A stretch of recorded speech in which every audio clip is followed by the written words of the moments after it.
Today we're going to talk about common email mistakes that your church can be making and how to fix them. Are you ready? Because it's time. You're listening to the Church Digital Sidekick Podcast, part of the TCD Podcast Network. Hey heroes, my name is Tom Pounder and this is the Church Digital Sidekick Podcast. This is the podcast where I bring on ministry leaders and we talk about how you can do ministry more effectively in this very digital and online world. And today my friend Mark McDonald is back, and Mark is known for being known for something, and I've got all his links on the show notes, so you want to make sure you connect with him on that. But today we talk about a blog post that he wrote about common mistakes that churches make when they make emails and how to fix that. And we talk about 3 specifically, and then the other 2 you can go and read on his blog post. But it's really encouraging because email is still a vital tool to get information out to your congregation or your church in some way. So what's the best way to do that? That's what we're going to talk about. But before we do that, I have a special announcement from Jeff Reed. Jeff's going to share with you this great opportunity for you and your church right now. Hey, Sidekick fans, Jeff here from the Church Digital Church Network, and I'm bringing to you an incredible opportunity to help churches like yours connect with spiritual explorers digitally. Maybe you've heard of this thing that's called He Gets Us. You've seen their ads on the NFL games or all over social media or even physical billboards around town. You see, He Gets Us is a US-based ad campaign that'll connect people seeking spiritual answers with pastors and volunteers who have the answers to these questions and get them connected to your physical and or digital expression of church. This is a great opportunity that will only expand as, oh, by the way, He Gets Us is running several Super Bowl ads. That's right. He Gets Us has got 2 ads running on the Super Bowl. Imagine the potential reach that your church can be a part of. By the way, for free. You see, that's right. You'll get 12 months of He Gets Us, 12 months of spiritual explorers delivered to your inbox, 12 months of the platform and the technology completely for free. For more information, go check out thechurch.digital/He-Gets-Us. thechurch.digital/He-Gets-Us. And oh, by the way, if you got questions, you can text me, 484-324-8724. Number 4, the church. All right, let's get you back here to the TCD Sidekick Podcast. Thanks, Tom.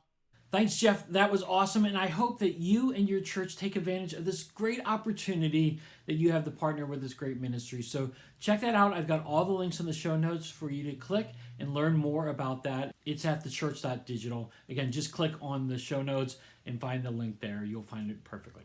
All right, so now let's get into our conversation with Mark McDonald talking about common mistakes that churches make on email and how to fix them. All right, with me right now is Mark McDonald. Mark, how are you?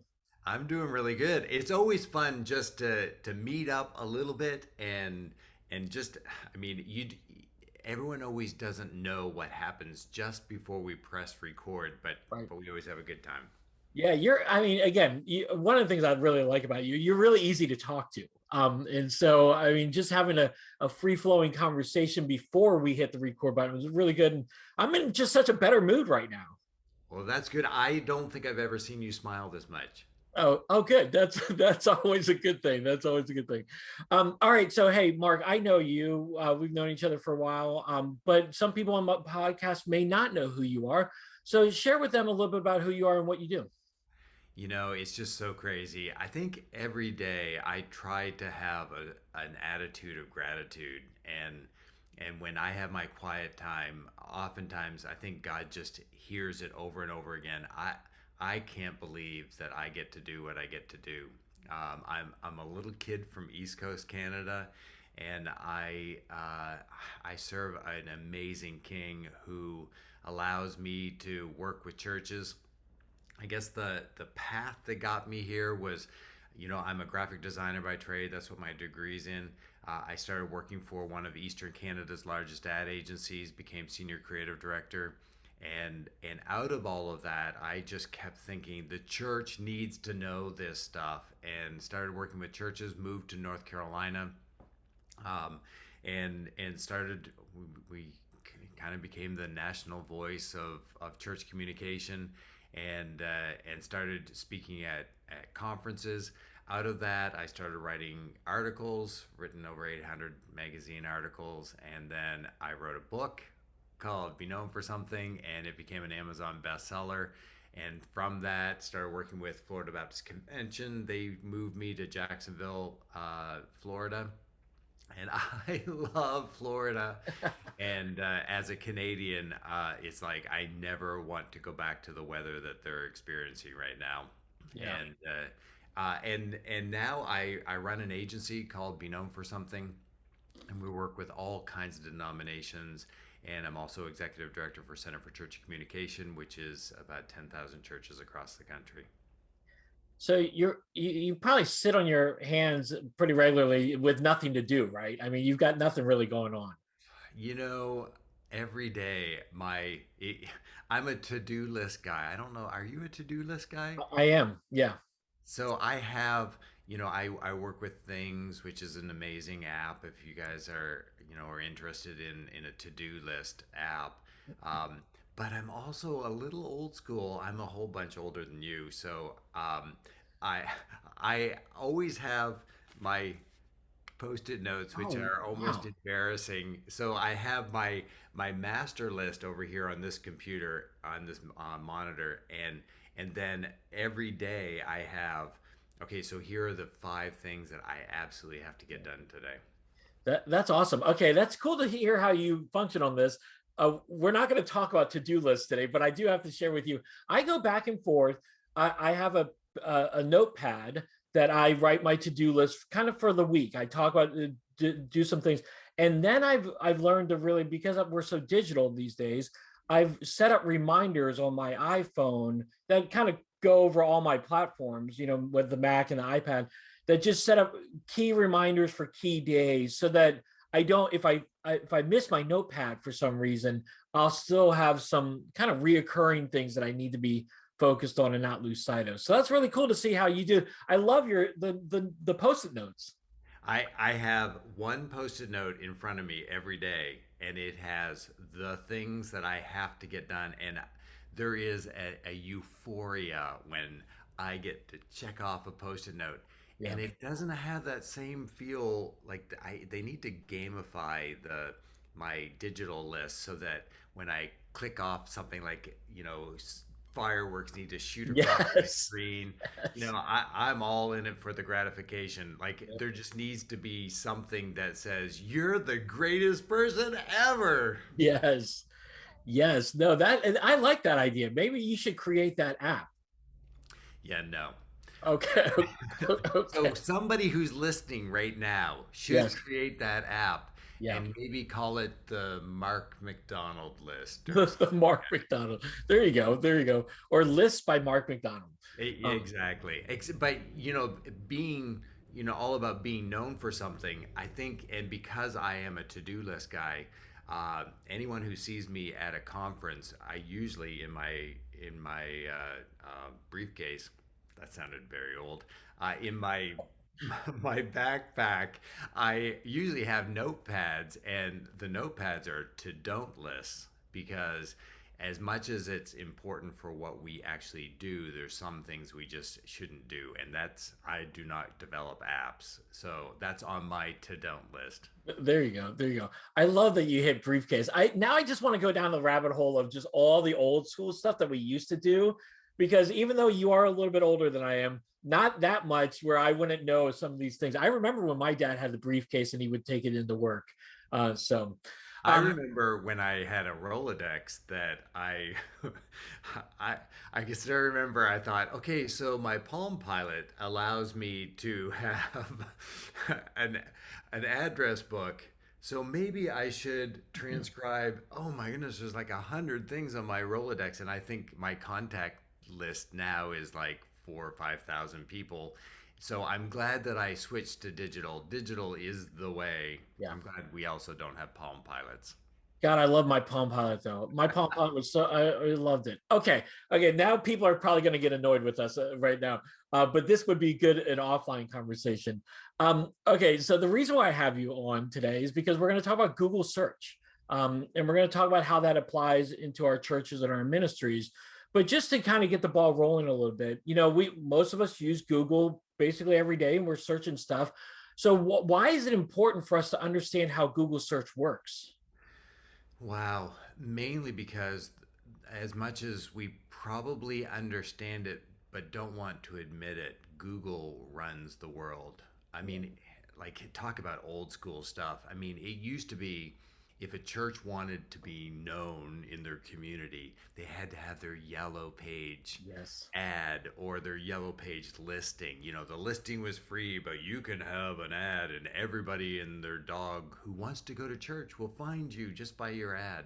Yes. Well, Google is the new Yellow Pages. And I shouldn't even say the new Yellow Pages, because Yellow Pages have long since died a very good death.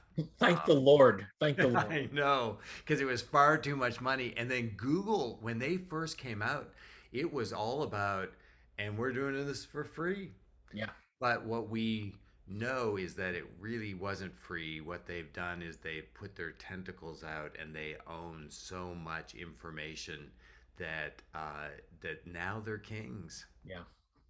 Yeah, they're all really all over the place. It's really funny because again, you and I grew up when the internet really kind of came about. We knew it before, we knew the world before the internet. Now we know very well. And I would always just search on Google. I'm not Google, Yahoo. And then all my friends would be like, why are you using Yahoo? Just go to Google. It's so simple, it's so plain, and they give you all the right information. And I'm like, oh, okay. So now I use Google most of the time. So Well, and you point out a really good thing. I mean, the thing that Google did, like, you think AOL and Yahoo and MySpace and like all of that customization that it allowed you to do, and Google came out and said, we're going to be simple, we're going to be easy. There's going to be nothing else on the screen. It's just going to have that little bar, and you're here for search. Here's what we get. We do search. And it was kind of like McDonald's when they came along and said, you know what, we're gonna do hamburgers really well, but you got to do it the way we do hamburgers. And it just became a very simple system so that you can get what you're looking for. And you love our hamburgers. Dun, dun, dun, dun, dun. I do love. I still go to McDonald's and I'll get the cheeseburger meal because I just like their cheeseburgers. So, um, But we digress, right? yes, we do digress. Okay, so but here's the deal. Okay, so say for my church or my ministry, like there's that coveted first page of Google. Now, when you search something, you can get hundreds of pages of stuff, but really you want to be on the front page. Why do you want to be on the front page? Well, how many times do we search for something and ever go to the second page? Yeah. In fact, I'll say to somebody, so how many things are on the first page of Google? And they're like, oh, I don't know. I don't even think I scroll to the bottom. And it's true. I mean, we don't even scroll to the bottom anymore. That's why Google allows you to buy your yellow page ad or your Google ad at the top, and they put it at the top because, and that's going to go to what we're going to talk about today, the importance of the top.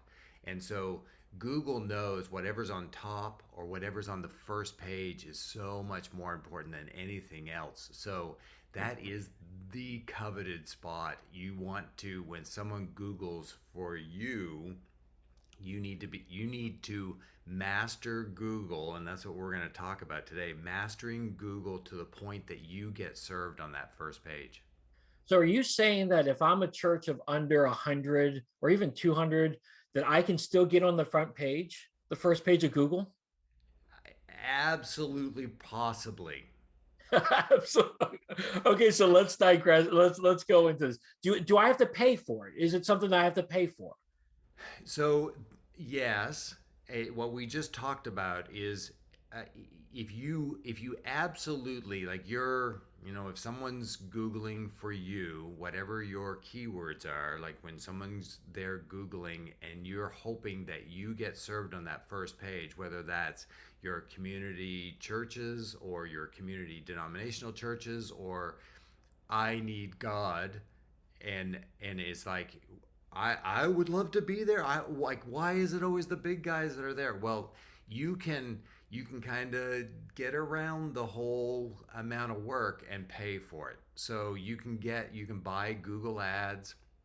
Just Google Ads, and Yeah. they will love to tell you how you can pay to to buy certain keywords to say if someone's searching for this, then you get put at the top.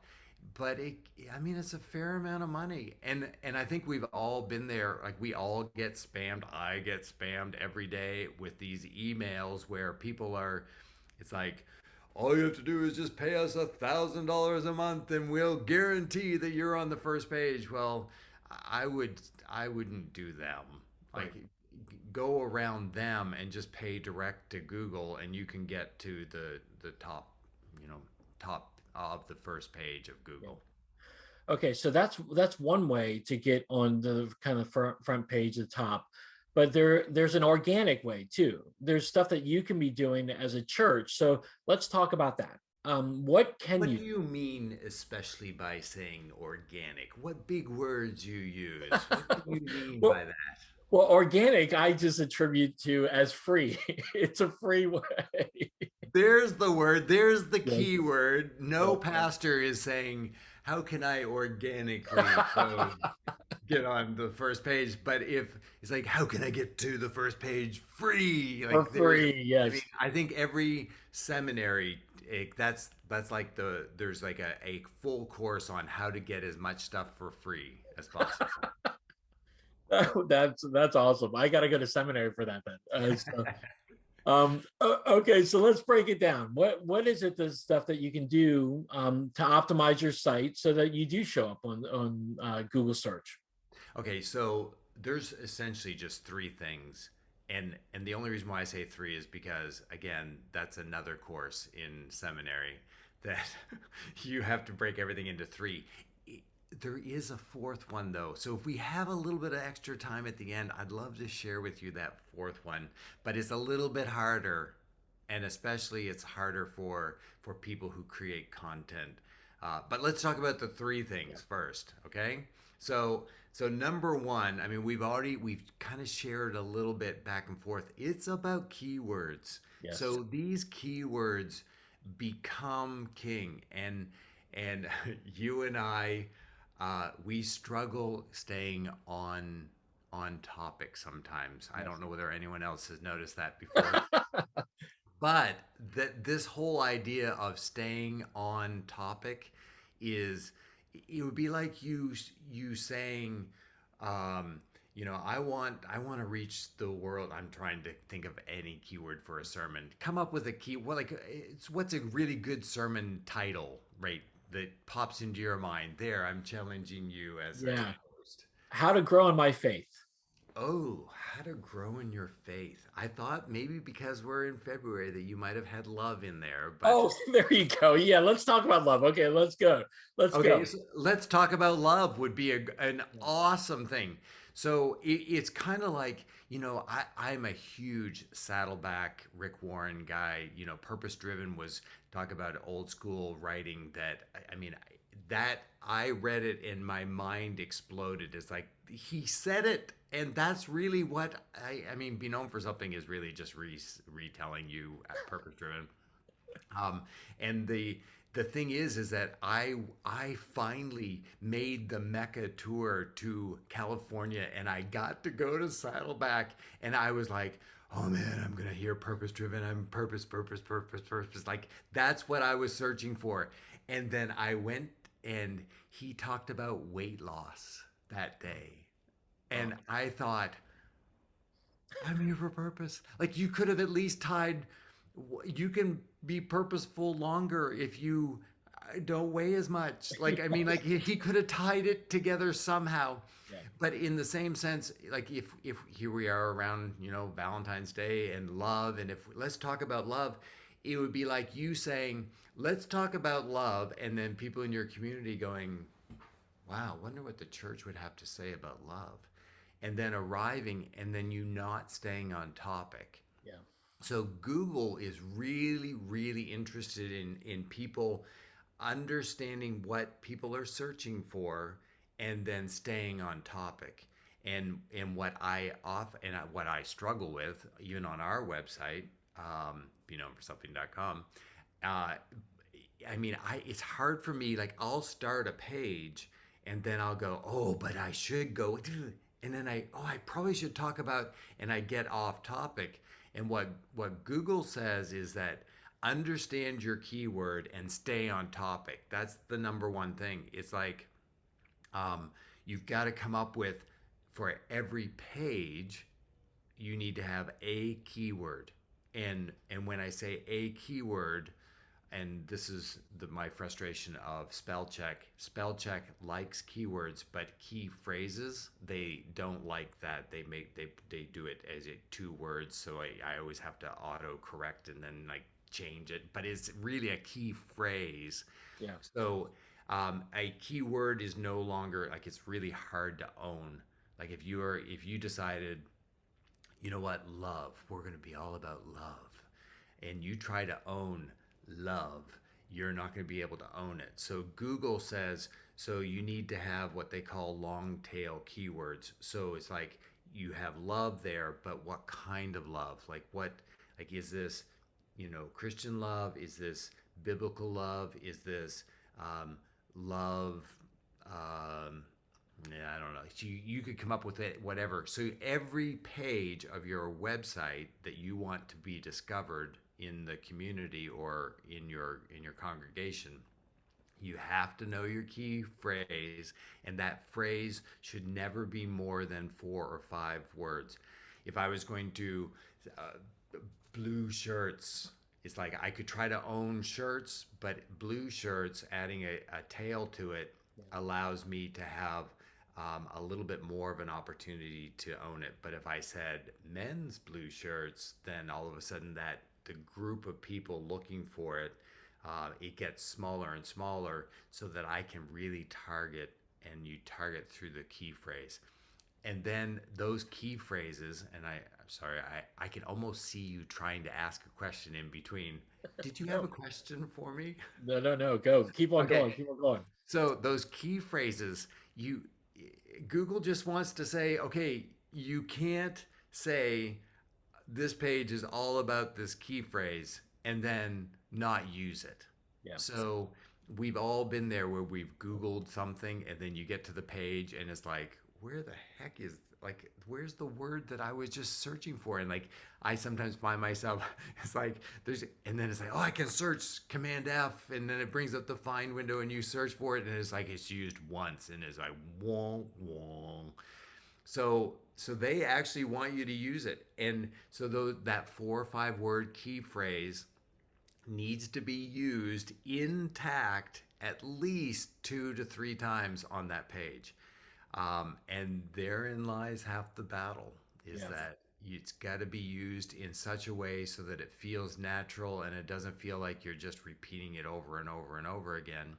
But people who create sermons know how to do that, and they do it really well. Well, and one of the things I think about when as you're talking about key phrases, if someone doesn't know what we're talking about, like how do we make sure that it gets lined up and everything like that? I know our church uses WordPress, and I actually am very comfortable with WordPress, and it's one of the bigger ones out there for sites. And you can download a plugin called Yoast SEO, which will allow you to type in your key word or key phrase, and then it will check for you. So you don't have to worry about it. And then they'll tell you before you publish the page whether or not it's a good thing or not. See, and you dropped our keyword of the day. It's a free WordPress plugin. So free WordPress plugin will get more attention than, oh yeah, how much do I have to pay for that? Yeah. Like, Yoast is an amazing plugin, because what we're talking about today, all it does is it just tells you, did you do it or didn't you do it? Right. And so what it does is it puts a green light, a yellow light, or a red light. If you get a red light, that means you suck at everything that you're trying to do. Yes. This content will not be discoverable by anybody. Yep. And then when you you get a few of the things right and it gives you a yellow, and that's where the drive of gamification comes, where I'm like, I gotta get the green light. And like everybody in my office knows, when I get the green light, is like, I got the green light because I struggle trying to get all of these things right. And No, Yoast. no, you're exactly right. I'm like that too. When I get done writing a piece of content on WordPress and I see that the light is still red, I am like racking my brain. I'm like, okay, and then I switch it to yellow, and then I'm like, okay, I'm closer. And then when I get the green light, it is like, oh my gosh, this is great. I'm ready to go now. The Tom Pounder podcast is brought to you today by Yoast. No, we're not paid by Yoast. We love Yoast because, well, we become evangelists for it, mainly because it keeps us on track and it keeps us centered so that we understand what Google is looking for. And that's what, we're going to talk about. There's 3 or possibly 4 of the things that Yoast will keep you on track. Yeah. Okay. So you highlighted the one that was about keywords and key phrases. What's the second one? Yeah, the second one, so there's hidden stuff that Google gets to see, and it's called metadata. And we've talked about the metaverse to the nth degree because Facebook brought meta to the surface. So it's kind of like the behind the scenes digital glue that holds everything together. Well, there's a metaverse, there's a metadata area that's on your website where you have that secret wink wink with Google, and you've got to make sure that you've created a really good short paragraph. In fact, here's the key to this, is that keep it less than 155 characters. Yep. We're not talking words here, Right. and it's not a lot. And what you want to do, anytime you get to see it, every time that you Google something. So when you Google something and you are looking for Christian love, or what the church says about love, or whatever, all you need is love. All the songs popping through my mind. Whatever you're Googling, when it gives you those search results, there's always that little paragraph right underneath the link. And that sometimes you don't see, like you'll get to it and it's like, no, I wanted what was in the paragraph, but it's not there on the page. Well, that's because it's part of the metaverse. So the metadata has been, somebody has shown control that not only do I know my key phrase, but I've used my key phrase 2 to 3 times. And what we talked about being at the top of the page, it also should be used in the first paragraph. They'll give you bonus points if you put it at the beginning of the first paragraph. And you've probably used it in the headline, so that the when you Googled it, you get the link that you're going to be using, and that link probably uses the thing that someone's just searched for, and then you see it in that metadata area. And that metadata area just needs to be very actionable. It can't be, whereas like the philosophical understanding of blah blah blah. Oh, this is like, click here in order to get your, like, I mean, it just needs to be very action oriented, and that metadata is very important because it does show up in your Google search. I like how you said it needs to be very action oriented. And so again, a lot of what we do with church communication stuff or any kind of communications is we want them to be pointing them to do something with that. And so the fact that you just highlighted it should be action oriented is a really good tip there. Absolutely. And the thing is that the more you stay on track for something that somebody's looking for, and the more you use it on your actual content and in the metadata, you just slowly rise to the top of Google, because Google knows I can count on this link delivering what you're looking for. Yeah. Well, it's really interesting too. Now that you're saying some of the stuff, you know, Jay Cranda, right, from Saddleback. Yes, Yeah, yes. yeah. So Jay, one of the big online ministers, and he's been doing this for a really long time. One of the OGs, I like to say. But he actually tweeted something out fairly recently about how he was searching for something on Google, and actually one of my things came up, and it was something I did years ago, and about how to create an online Bible study with you version. But again, it popped up towards the very beginning because of how I used Yoast SEO to write on the metadata and also using the keywords, because what my keywords was what exactly he was searching for.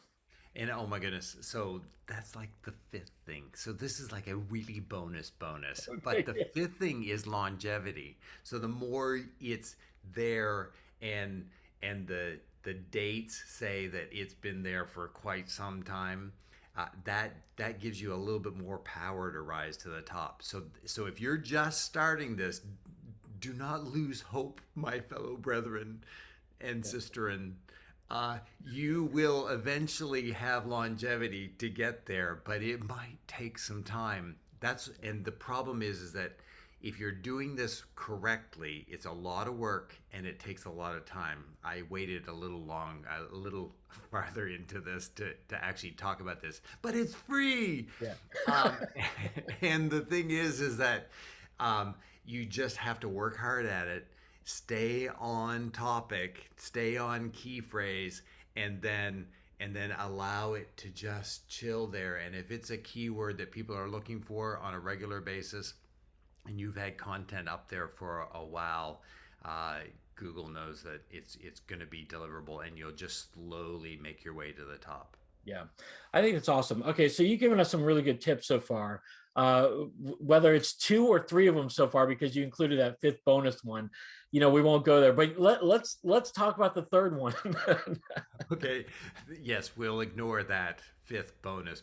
Yeah. So the third one is just play nice with the internet. So just connect yourself. So so it used to be that Google would serve people to your homepage.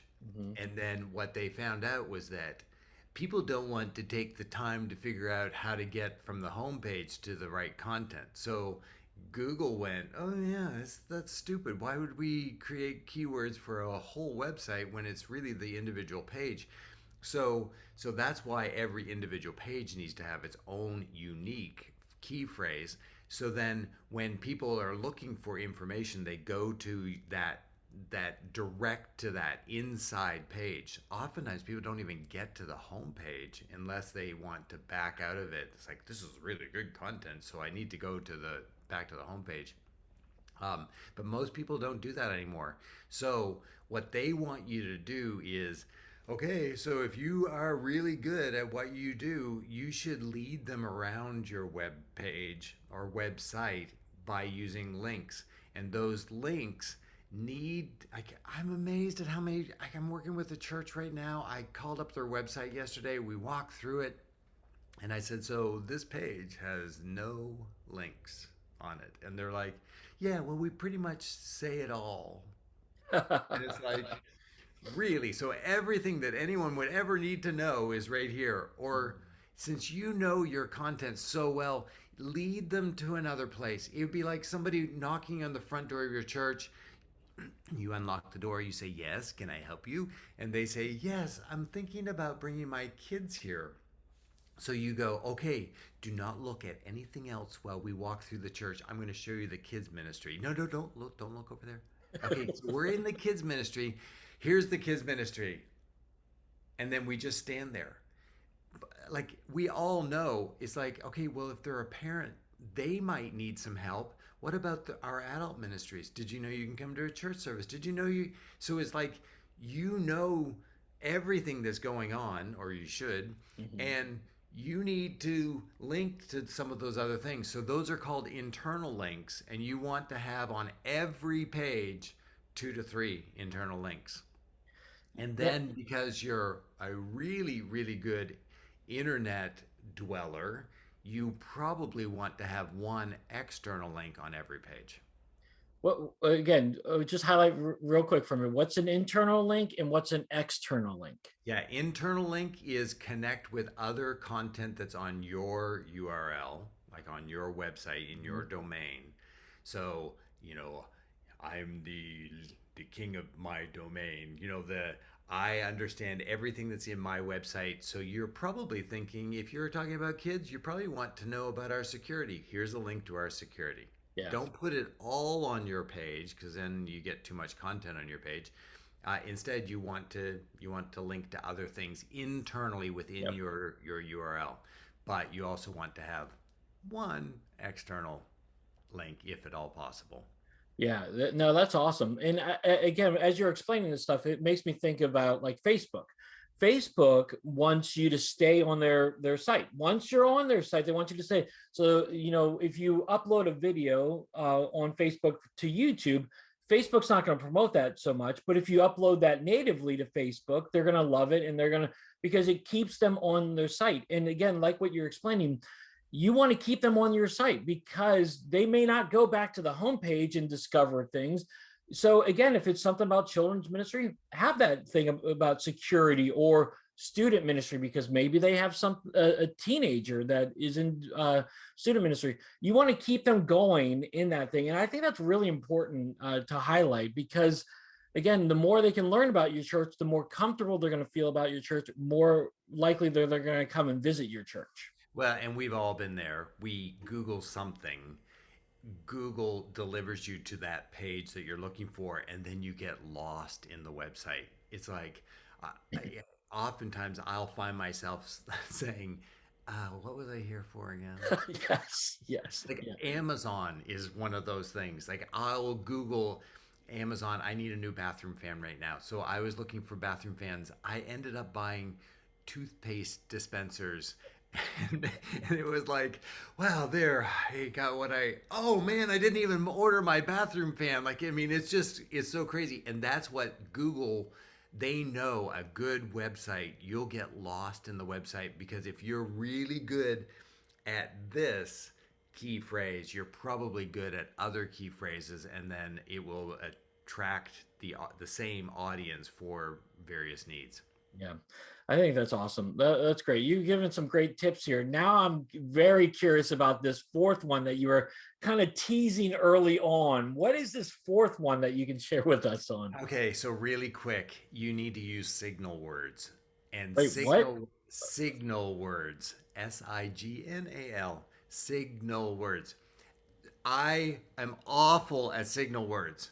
I have not used one signal. Well, I kind of used a signal word during our podcast, but pastors are really good at signal words. When it's like, so today, initially, we need to discuss. So, initially is a signal word. What it says is, I'm setting up a framework for understanding all of this content. So initially or foundationally, or the first thing that we need to do, our 1, 2, and 3, and 4 bonus and 5 bonus, like all of that stuff are signal words. Okay. So along the way, if you say, so secondly, thirdly, fourthly, and every pastor loves this, so finally, Yes, or or in conclusion, what that means is that we're about a third of the way through the service. Uh, that's right. That is right. but what it says to Google is, if I scan a page and I see signal words, it means that you know how to lay out content so that someone can take that scannability and quickly be able to not read all the content but get it as fast as possible. And that's what Google just knows. Everyone wants to get what they're looking for as quickly as possible, and signal words will allow you to do it. The uh, I mean, it's just tough. I don't write that way, so I usually write content and then go back and add all the signal words. And if you just Google signal words, it will tell you all of the consequentially or initially or firstly, like all of those things, foundationally or in conclusion or at the end, like all of those things just need to be added in. Yeah. And weirdly enough, I always think it's just adding a complexity to what I'm writing. Like I just would rather just tell them. Yeah. And watch when you go to really good websites, they use them and we just ignore them now. Like it's just like we ignore when a pastor says in conclusion. Yeah. Well, this is really informative because I did not know about signal words. And so this is now I'm going to go back and rewrite some content. So, but seriously, I think that's really important. And I think so, as you're telling me this stuff, I'm like, okay, so we naturally we just probably don't think about this as we're talking and as we're writing. But if like what we say is if you just write your content, go and check out what some signal words are and then place them. Are there a minimum number you should have or Google wants to see signal words in place so that it's enough that it feels organized. okay. So if it's a small amount of content, then you probably don't need that many. But leading the first or second word with a signal word of a paragraph, like that, just all of a sudden, they're looking for scannability. So when you're looking down across the content, just very quickly you'll be able to know what skeleton that organizational outline is of the page. That's really good. That's really informative. I think of it too on the lines of a lot of my blog posts I'll write, like I'll use bullet points because I think a lot of times people read with scannability. And so I think having these signal words, if you're skimming through the article, you can look through in conclusion or secondly or thirdly. I think that helps the reader and then it helps your SEO. Absolutely. It's kind of like, where am I in the middle of all of this? Yeah. And it's why we do it in sermons. I mean, when we deliver a sermon or a large amount of content, oftentimes it's like to give people hope. Like we're almost there. Yeah. Yeah.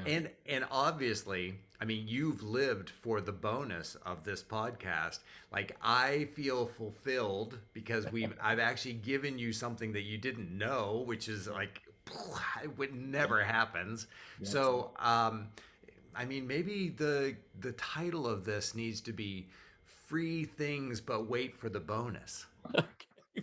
I'm writing that down right now. Uh, It needs to be free SEO. I don't know. Like you just have to think. So what would, like, this is a really practical way to implement everything we just talked about. So what would people be Googling that this is a really good podcast for? And then come up with the key phrase, add your long tail to it, and then how do I work that into the actual title? And then once you've worked it into the title, okay, so how can we work it into the metadata? If you're going to post this on YouTube, which a lot of people are probably watching this on YouTube, Yep. then in the non-metadata, which is the actual title descriptions, how many times do you use it? If there's a couple of paragraphs, do you have a couple of signal words there? And then you just want to make sure that there's some links. It's like, how do you subscribe? Subscribe right there to this gentleman's podcast. He's the greatest ever. And the thing is that you also want to have some external links too. Oh, beknownforsomething.com is the way that you would probably get a hold of me. Yeah. Okay. This is awesome. I love this. And that's why I love talking to you because you're very practical and you talk in really good terms of what we can understand and directly apply. And so these give some people some really good opportunities here to make some quick, even they can go back to old content and just rechange some things and see how that impacts your optimization in the analytics and stuff. As we kind of wrap up though, any final thoughts, any other free type of insights you can share with us? Well, exactly what you just talked about. Okay, so here's what we do. We watch our Google Analytics. We always know what the top pages are and we know what the top posts are. And so if so our number one top post is always the exact same one that has nothing to do with anything that we do, but it's about church aquariums. Like, I mean, seriously, I know there's a Wow. keyword.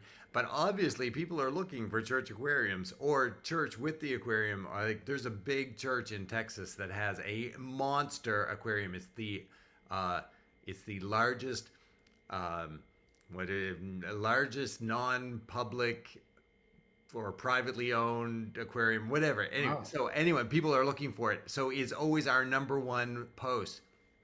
What that information does is, okay, so that's what people are appealing to.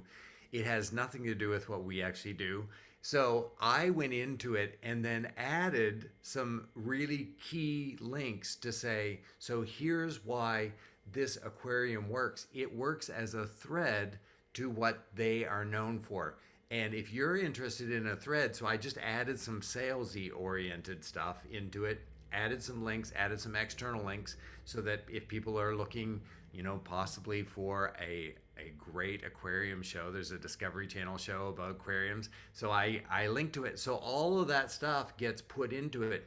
But what you just said about go back to old stuff, like things that are really important that aren't rising to the top, um, go back in and change them. And that actually helps with Google as well, because the more you change and update and add new stuff to your posts and pages, it actually, Google goes, oh, well, they're keeping up with their stuff and they're making sure that it's the correct information. So that all works as well.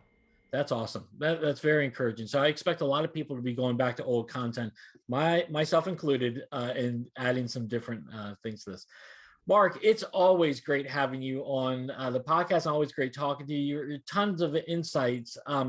If someone wants to connect with you, how can someone connect with you? Again, give me your website again too, and also the information about your book, because I bet you your book would be really applicable as well. Well, I mean, it is on Amazon. You can get it there. If you're thinking about reading through this book, because it has like a workbook section at the end, it's like, before you go to the next chapter, make sure you understand this for your church. Um, I mean, if you want to go to beknownbook.com, you can actually get some packages. So it's like if you want to order several at a time, you'll get a break in the price, and Amazon does not offer that. But also Be Known for Something, beknownforsomething.com, and you click on the book tab, it'll take you to the same place. And then if you're looking for me, you can either look for Mark MacDonald with an MAC in there, or look for Mark Mac 1023, and I'm on virtually all the social media platforms. I really would love to talk to you and help you in whatever your church is going through on the communication side. There's a lot of know-it-alls out there in the communication side, and Mark knows a lot, but he's a very humble man and a very great person to talk to. So I would highly recommend, if you're looking for someone to connect with Mark immediately. Again, he's on Twitter all the time because I'm on Twitter and I see him posting stuff. So connect with him there. I'll have all his links on the show notes, so make sure you take a next step and really connect with him today. Mark, as always, it's great talking to you. So thanks so much for being on the podcast. Thanks for having me, Tom. All right. So what did you think of the conversation? What did you think about what Mark had to share? What are some things that you learned about email and how you can improve it in your congregation, or in your church or ministry setting? I would love for you to continue this conversation online. You can either hit me up by putting a comment on the comment section. You can email me, tom@thechurch.digital, or you can get on Twitter. You can talk to both Mark and I. My Twitter handle is @TAPounder. I would love to carry this conversation on so we can learn more about emailing tips and tricks and ideas, so that we can be reaching more people with our message every time we send out an email. So go and continue this conversation online. I'd love to talk to you a little bit more about it. And same with Mark. He would love to talk to you as well. All right, heroes. Well, that wraps it up for another episode of the Church Digital Sidekick Podcast. Thanks so much for being with me today. As always, if you enjoyed the podcast, definitely subscribe to it. It's on YouTube, it's on Apple, it's on Google, it's on all the other platforms where you get your podcast. So subscribe to it there. It's even in the show notes. You can just click on it and subscribe. And we'd love for you to get these every time we send out a new podcast. All right, heroes. Well, I hope you have a great rest of your day, a great rest of your week. And until next time, have a great one.